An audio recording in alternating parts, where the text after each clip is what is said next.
ಆತ್ಮೀಯ ಬಂಧುಗಳೇ, ಶ್ರೀರಾಮಚರಿತ ಮಾನಸ ಲಂಕಾಕಾಂಡ ಇದರಿಂದ ಇವತ್ತು ದೋಹೆಗಳು ಮತ್ತು ಚೌಪಾಯಿಗಳನ್ನು ತಿಳ್ಕೊಳ್ಳೋಣ. ಬಿನಯ ಕೀನ್ಹಿ ಚತುರಾನನ ಪ್ರೇಮ ಪುಲಕ ಅತಿಗಾತ್ ಶೋಭಾ ಸಿಂಧು ಬಿಲೋಕತ್ ಲೋಚನ ನಹಿ ಅಘಾತ್ तेहि अवसर दशरथ तह आये तनय बिलोकी नयन जल छाये अनुज सहित प्रभु बंदन कीन्हा आशीर्वाद पिता तब दीन्हा तात सकल तव पुण्य प्रभावु जीत्यो अजय निसाचर रावु सुनी सुत बचन प्रीति अति बाढ़ी नयन सलिल रोमावली ठाढ़ी रघुपति प्रथम प्रेम अनुमाना जितई पितहि दीन हेवु दृढ़ ज्ञाना ताते उमा मोक्ष नहीं पायो दशरथ भेद भगति मन लायो सुगुणोपासक मोक्ष नलेहि तिन्ह कहूँ राम भगति निज देहि बार बार करी प्रभु ही प्रणामा दशरथ हर्षि गए सुरधामा अनुज जानकी सहित प्रभु कुशल कोसलाधीस शोभा देखी हरषಿ ಮನ ಅಸ್ತುತಿ ಕರ ಸುರ ಈಸ್. ಇವು ಚೌಪಾಯಿಗಳು ಮತ್ತೆ ದೋಹೆಗಳು. ಈಗ ಇದರ ಅರ್ಥವನ್ನು ತಿಳ್ಕೊಳ್ಳೋದಕ್ಕೆ ಪ್ರಯತ್ನ ಮಾಡೋಣ. ತುಳಸಿದಾಸರು ಹೇಳ್ತಾರೆ, ಬ್ರಹ್ಮ ಆ ಭಗವಂತನಿಗೆ ಪ್ರಾರ್ಥನೆ ಮಾಡ್ಕೊಳ್ತಾನೆ. ಅಂದರೆ ಆ ದುಷ್ಟನಾದಂತಹ ರಾವಣನಿಗೆ ಅಂಥ ಒಂದು ಗತಿಯನ್ನ ಕೊಟ್ಟಿದೀಯಾ ಅಂತಂದ್ರೆ ಏನು, ನಾವು ದೇವತೆಗಳು ನಿನಗೆ ಹತ್ರ ಆಗಿರುವಂಥವ್ರು, ನಮಗೆ ಅದು ಸಿಗಲ್ಲ ಅಂತಂದ್ಮೇಲೆ ಅಂಥ ಒಂದು ಕರುಣೆಯನ್ನ ಅವನಿಗೆ ತೋರಿಸಿದೀಯ ನೀನು. ಆಮೇಲೆ ನಿನ್ನ ಜೊತೆ ಯಾವಾಗಲೂ ಆ ವಾನರರು ಇರ್ತಾರಲ್ಲ, ಅವ್ರು ಎಷ್ಟು ಕೃತಾರ್ಥರು ಅವರು. ಸೊ ಅದಕ್ಕೆ ಈ ದುಃಖನೇ ಸುಖ ಅಂತ ನಾವು ಆನಂದದಲ್ಲಿ ಮುಳುಗಿ ತೇಲ್ತಾ ಇದ್ದೀವಿ. ನೀನು ದುಷ್ಟ ಸಂಹಾರಕನಾಗಿದೆಯಾ, ಮತ್ತೆ ಈ ಒಂದು ಭೂಮಿಗೆ ಮನೋಹರ ಅಲಂಕಾರ ಪ್ರಾಯನಾಗಿದೆಯಾ. ನಿನ್ನ ಚರಣ ಕಮಲಗಳನ್ನು ಸದಾ ಶಿವ ಪಾರ್ವತಿಯರು ಸೇವಿಸ್ತಾ ಇರ್ತಾರೆ.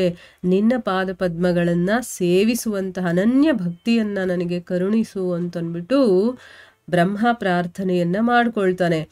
ಈ ರೀತಿ ತುಂಬ ಭಕ್ತಿಯಿಂದ ಪುಲಕಿತ ಗಾತ್ರನಾಗಿ ಬ್ರಹ್ಮದೇವ ಪ್ರಾರ್ಥನೆ ಮಾಡಿಕೊಂಡ. ಆ ಬ್ರಹ್ಮನ ಕಣ್ಣುಗಳಿಂದ ಆನಂದಾಶ್ರುಗಳು ಹರಿಯೋದಕ್ಕೆ ಶುರುವಾಗುತ್ತೆ. ಶೋಭಾ ಸಿಂಧುವಾದ ನಯನಾಭಿರಾಮನಾದಂತಹ ಶ್ರೀರಾಮನ ಸೌಂದರ್ಯವನ್ನು ಎಷ್ಟು ನೋಡಿದ್ರೂ ಅವನಿಗೆ ತೃಪ್ತಿನೇ ಆಗ್ತಾ ಇಲ್ಲ. ಅದೇ ಸಮಯಕ್ಕೆ ಸರಿಯಾಗಿ ದಶರಥ ಮಹಾರಾಜರು ಸ್ವರ್ಗದಿಂದ ಅಲ್ಲಿಗೆ ಬರ್ತಾರೆ. ನೋಡಿದ್ರೆ ಆ ಸ್ವರ್ಗದಲ್ಲಿದ್ದಾರೆ ದಶರಥ ಮಹಾರಾಜರು. ಅಲ್ಲಿಂದ ಬರ್ತಾರೆ ಮಗನನ್ನ ನೋಡೋದಕ್ಕೆ. ಮತ್ತೆ ಮಗನನ್ನ ನೋಡಿದ ತಕ್ಷಣ ಅವರ ಕಣ್ಣುಗಳಿಂದ ಪ್ರೇಮಾಶ್ರುಗಳು ಹರಿತಾ ಇದ್ವು. ರಾಮ ಲಕ್ಷ್ಮಣರಿಬ್ಬರೂ ಕೂಡ ತಮ್ಮ ತಂದೆಗೆ ನಮಸ್ಕಾರವನ್ನ ಮಾಡ್ಕೊಳ್ತಾರೆ. ದಶರಥ ಅವರನ್ನ ಆಶೀರ್ವದಿಸ್ತಾನೆ. ಆಗ ಶ್ರೀರಾಮ ಹೇಳ್ತಾನೆ, ತಂದೆ, ನಿಮ್ಮ ಪುಣ್ಯ ಪ್ರಭಾವದಿಂದ ನಾನು ಅಜೇಯನಾದಂತಹ ರಾವಣನನ್ನ ಗೆಲ್ಲೋದಕ್ಕೆ ಸಾಧ್ಯ ಆಯಿತು. ನೋಡಿ, ಇಲ್ಲಿ ತಾನೇ ಗೆದ್ದೆ ಅನ್ನುವಂಥ ಅಹಮ್ಮನ್ನ ತೋರಿಸ್ಕೊಂಡಿಲ್ಲ ಅವನು. ಇಲ್ಲಿ ತಂದೆಗೆ ಆ ಒಂದು ಕ್ರೆಡಿಟ್ ಕೊಡ್ತಾ ಇದ್ದಾನೆ. ಅಂದರೆ ನಿಮ್ಮ ಪುಣ್ಯ ಇದೆಯಲ್ಲ, ಆ ಪುಣ್ಯದ ಪ್ರಭಾವದಿಂದ ನಾನಿವತ್ತು ಗೆಲ್ಲೋಕ್ಕಾಯ್ತು. ಅಂದರೆ ತಂದೆ ತಾಯಿಗಳು ಮಾಡಿದಂತಹ ಪಾಪ ಪುಣ್ಯಗಳು ಮಕ್ಕಳಿಗೆ ಸಿಗುತ್ತೆ ಅಂತ ಹೇಳ್ತಾರಲ್ಲ. ಸೊ ನೀವೆಲ್ಲ ಪುಣ್ಯ ಕಾರ್ಯಗಳನ್ನು ಮಾಡಿದ್ರಿ, ಅದರಿಂದ ನಾನಿವತ್ತು ರಾವಣನನ್ನು ಗೆಲ್ಲೋದಕ್ಕೆ ಸಾಧ್ಯ ಆಯಿತು ಅಂತ ಹೇಳ್ತಾನೆ. ಆ ಮಗನ ಮಾತುಗಳನ್ನು ಕೇಳಿದಂತಹ ಅವನ ಪ್ರೀತಿ ಇದೆಯಲ್ಲ, ಅದು ಇನ್ನೂ ಜಾಸ್ತಿ ಆಯಿತು. ಯಾವ ತಂದೆಗೆ ತಾನೇ ಇಷ್ಟ ಆಗಲ್ಲ ಈ ರೀತಿ ಎಲ್ಲ ಒಳ್ಳೆ ಕೆಲಸಗಳನ್ನು ಮಾಡಿ ಅದರ ಎಲ್ಲ ಕ್ರೆಡಿಟ್ಸ್ನ ತಂದೆ ತಾಯಿಗಳಿಗೆ ಕೊಡ್ತಾರಲ್ಲ, ಅಂಥ ಮಕ್ಕಳನ್ನ ನೋಡಿದ್ರೆ ತುಂಬ ಸಂತೋಷ ಆಗುತ್ತಲ್ವಾ. ಆಮೇಲೆ ಕಣ್ಣುಗಳಲ್ಲಿ ನೀರು ತುಂಬಿ ಬರುತ್ತೆ, ಶರೀರ ರೋಮಾಂಚನವಾಗುತ್ತೆ. ದಶರಥ ಜೀವಿಸಿರಬೇಕಾದ್ರೆ ತೋರಿಸ್ತಾ ಇದ್ದಂತಹ ಪ್ರೀತಿಯನ್ನು ನೆನಪಿಸ್ಕೊಂಡು ಶ್ರೀರಾಮಚಂದ್ರ ಅವನಿಗೆ ತನ್ನ ಸ್ವರೂಪ ಜ್ಞಾನವನ್ನು ಕರುಣಿಸ್ತಾನೆ. ಅಂದರೆ ತುಂಬ ಪ್ರೀತಿ ತೋರಿಸ್ತಾ ಇದ್ನಲ್ಲ, ಅದಕ್ಕೋಸ್ಕರ ತಾನು ಯಾರು ಅನ್ನೋದನ್ನು ಅವನಿಗೆ ತನ್ನ ಸ್ವರೂಪ ಏನು ಅನ್ನೋದನ್ನ ತಿಳ್ಕೊಳ್ಳುವಂಥ ಒಂದು ಜ್ಞಾನವನ್ನು ಆ ರಾಮ ಕೊಡ್ತಾನೆ. ನೋಡಿ, ಇಲ್ಲಿ ನಾವು ಒಂದು ಅರ್ಥ ಮಾಡ್ಕೋಬೇಕು. ಯಾವಾಗ ಭಗವಂತನಿಗೆ ಅನಿಸುತ್ತೋ ಅವರಿಗೆ ತನ್ನ ಸ್ವರೂಪ ಜ್ಞಾನ ತಿಳ್ಕೊಳ್ಳುವಂಥ ಒಂದು ಬುದ್ಧಿ ಬರಬೇಕು ಅಂತ, ಅಥವಾ ಆ ಜ್ಞಾನೋದಯ ಆಗಬೇಕು ಅಂತ ಭಗವಂತ ಕರುಣೆ ಮಾಡಿದಾಗ ಮಾತ್ರ ನಮಗೆ ಸಿಗೋದು. ಇಲ್ಲ ಅಂತಂದರೆ ಅದು ಸಿಗೋದಕ್ಕೆ ಸಾಧ್ಯ ಇಲ್ಲ. ಶಿವ ಹೇಳ್ತಾನೆ, ಒಮ್ಮೆ ದಶರಥ ಭೇದ ಭಕ್ತಿಯಿಂದ ಮನಸ್ಸನ್ನ ಲೀನಗೊಳಿಸ್ಕೊಂಡಿದ್ದ, ಅದಕ್ಕೋಸ್ಕರ ಅವನಿಗೆ ಕೈವಲ್ಯ ಅನ್ನೋದು ಪ್ರಾಪ್ತವಾಗಲಿಲ್ಲ.